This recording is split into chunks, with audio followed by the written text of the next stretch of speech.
वैसे तो प्रिया रात के इस वक्त तक कॉलेज का अपना सारा होमवर्क और बाकी काम निपटा के सो चुकी होती थी, लेकिन आज न जाने उसकी नींद कहां भाग गई थी।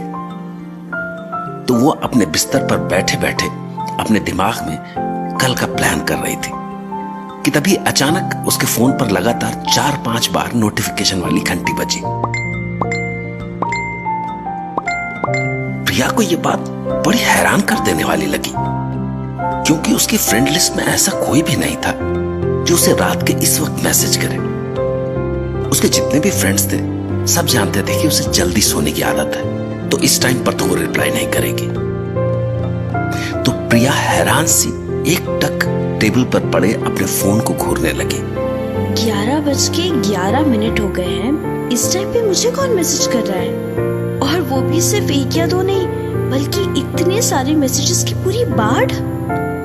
जितना मुझे याद आ रहा है, आज तो ऐसी कोई चीज भी नहीं हुई है जिसको लेके मेरे फ्रेंड्स रोहन, आयशा और गौरी मुझे मैसेज करें। फिर कौन हो सकता है ये? रुको चेक करती हूँ। अच्छा, तो कोई मुझे फेसबुक पर मैसेज कर रहा है। अभय? ये अभय खुराना कौन है? इस नाम के तो किसी भी इंसान को मैं नहीं जानती। फिर ये मुझे क्यों मैसेज कर रहा है? बड़ा अजीब है। देखो तो सही क्या बोल रहा है। हाय प्रिया, नाइस टू मीट यू। मैं अभय। मैंने तुम्हें खास आज 11:11 पर इसलिए मैसेज किया क्योंकि बहुत सारे लोग कहते हैं कि इस एग्जैक्ट टाइम पर कोई भी मांगी हुई विश झट से पूरी हो जाती है, और मेरी तो बस एक इतनी सी विश है कि तुम मेरी फ्रेंड बन जाओ। बस यही बताने के लिए मैंने तुम्हें फॉलो रिक्वेस्ट भेजने के साथ साथ मैसेज भी किया। अब प्लीज कम से कम मेरी फॉलो रिक्वेस्ट एक्सेप्ट कर लो। अरे ये कैसा अजीब लड़का है जो मुझे इतनी रात को दोस्ती के मैसेजेस भेजे जा रहा है? न जान न पहचान और बिल्कुल ही फ्रैंक होने की कोशिश कर रहा है ये तो। ऊपर से ओहो, इसने तो दोबारा मैसेजेस की बौछार करना शुरू कर दी। आखिर है कौन ये? इस बार लिख रहा है कि मैंने अभी 5 मिनट पहले मैसेज करा और तुमने मैसेज देख भी लिया। वाह, फाइनली। मुझे तो लगा था कि तुम मेरी ओर देखोगी तक नहीं, लेकिन मैं फिर भी तुम्हें मैसेज भेजता क्योंकि आखिर इतना बड़ा फैन जो हूँ मैं तुम्हारा। अब अगर तुमने मेरा मैसेज पढ़ ही लिया है तो रिप्लाई भी जरा कर ही दो। अगर रिप्लाई नहीं करना है ना तो बस एक हाय तो लिखकर भेज ही सकती हो ना तुम। ये तो हाथ धोकर पीछे ही पड़ गया। मैं कोई रिप्लाई वगैरह नहीं कर रही हूँ। न जाने कौन है ये। अच्छा, अगर रिप्लाई करने का मन नहीं हो रहा है तो मेरी फ्रेंड रिक्वेस्ट ही एक्सेप्ट कर लो ना। हम एक दूसरे को ऐसे ही जान लेते हैं। इसने तो मेरे दिमाग की बात ही सुन ली। लेकिन जो भी हो, मुझे ऐसे अनजान लोगों से इंटरनेट पे बात नहीं करनी चाहिए।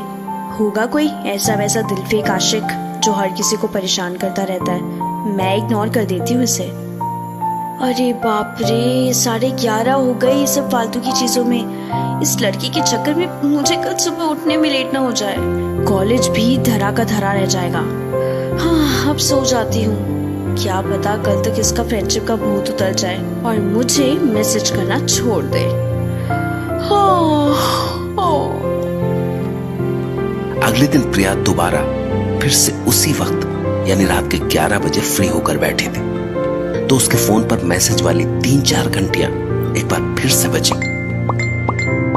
और सबसे ज्यादा हैरान करने वाली बात उसे ये लगी कि इस बार भी अभय ने उसे एग्जैक्टली उसी टाइम पर मैसेज भेजा था, ठीक कल के ही वक्त पर, यानी 11:11। ये लड़का आखिर मुझे इतने मैसेजेस क्यों भेजता रहता है? और सबसे बड़ी बात, ये मुझे जानता कैसे है?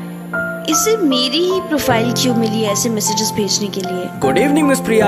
आज दोबारा से आपका दोस्त 11:11 पर आपको परेशान करने आ गया है। चिंता मत कीजिए, मैं आपको ज्यादा इरिटेट नहीं करूंगा और ना ही मैं ऐसे लड़कियों को रात को परेशान करने वाला कोई छिछोरा लड़का हूँ। मैं ऐसे कभी किसी को मैसेज भी नहीं करता, लेकिन मुझे बस आपसे दोस्ती करनी है। आप बस रिप्लाई तो कर दीजिए। कब से मैसेज सीन किए जा रही हैं। ओह, आज फिर से शुरू हो गया इसका ड्रामा। उफ गॉड। मैं जानता हूँ कि तुम अंदर ही अंदर इसी सोच में पड़ी होगी कि मैं तुम्हें ही क्यों ऐसे मैसेज करता हूँ, लेकिन इसके पीछे भी एक स्पेशल रीजन है। मैं ये तो तुम्हें बता चुका हूँ कि मैं तुमसे दोस्ती करना चाहता हूँ, पर बात सिर्फ फ्रेंडशिप की नहीं है। मैं तुम्हारा बहुत ही बड़ा फैन हूँ तुम जो अपने फेसबुक पेज पर एक ही रोमांटिक सीरीज का हर दिन अलग अलग एपिसोड लिखती हो ना, मैं ना जाने कब से उसे पढ़ता आ रहा हूँ। मानो या ना मानो, तुम्हारा नया पोस्ट किया हुआ एपिसोड पढ़ना मेरे दिन का सबसे बेस्ट पार्ट होता है। तो जब से मैंने वो कहानी पढ़नी शुरू किया ना, मैं सिर्फ तुम्हारे काम का ही नहीं बल्कि तुम्हारा भी फैन हो गया हूँ। मुझे ऐसा लगता है कि हमारे व्यूज बहुत मिलते हैं और अगर हमारी दोस्ती हो गई ना तो हमारी खूब जमेगी। अब तो मैंने तुम्हें इतना लंबा चौड़ा रीजन भी दे दिया है, अब तो कम से कम मेरे मैसेज का रिप्लाई कर दो। आज रात भी मुझे ऐसे सीन पर छोड़कर कहीं सोने मत चली जाना। कैसा छिछोरा है, ये तो पीछे ही पड़ गया। लेकिन मैं भी इतनी जल्दी पिघलने वाली नहीं हूँ। मैं इसे रिप्लाई करूंगी ही नहीं, और रिप्लाई तो छोड़ो, मैंने इसके मैसेजेस देखने भी नहीं है अब। तो न तो प्रिया ने 2-3 दिन तक फेसबुक खोला और न ही अभय बाज आया। लगातार वो एग्जैक्ट रात के 11:11 पर मैसेज करता रहा। तो इस तरह मैसेज पाइल होते जा रहे थे और ये देख के प्रिया को भी थोड़ा अजीब सा लगने लगा।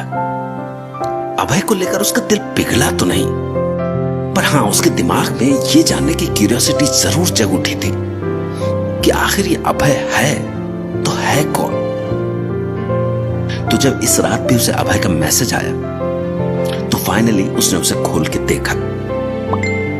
अरे प्रिया जी, कहाँ गायब हो गई हैं आप? कहीं तो मुझसे नाराज तो नहीं हो गई हो? हाँ, क्योंकि तुमने तो 2-3 दिन से मेरे मैसेज तक पढ़ने छोड़ दिए हैं। मैं एक रिप्लाई तो मांग रहा हूँ बस तुमसे, और रिप्लाई भी छोड़ो, मेरी फ्रेंड रिक्वेस्ट ही एक्सेप्ट कर लो ना। इतनी भी क्या नफरत है तुम्हें मुझसे? अगर दोस्त नहीं तो अपनी कहानियों का फैन समझ के मुझसे बात करनी शुरू कर दो। मैं सचमुच तुम्हें ज्यादा परेशान नहीं करूंगा। अब ऐसे चुपचाप बैठने से कुछ नहीं होगा। मुझे ये जान के ही रहना है कि अब आखिर ये है कौन, और मुझे हर रात ऐसे मैसेजेस क्यों भेजता है। आज तो लगता है इसे रिप्लाई करना ही पड़ेगा। मैसेज में लिखती हूँ, कौन हो तुम, लिख दिया। अब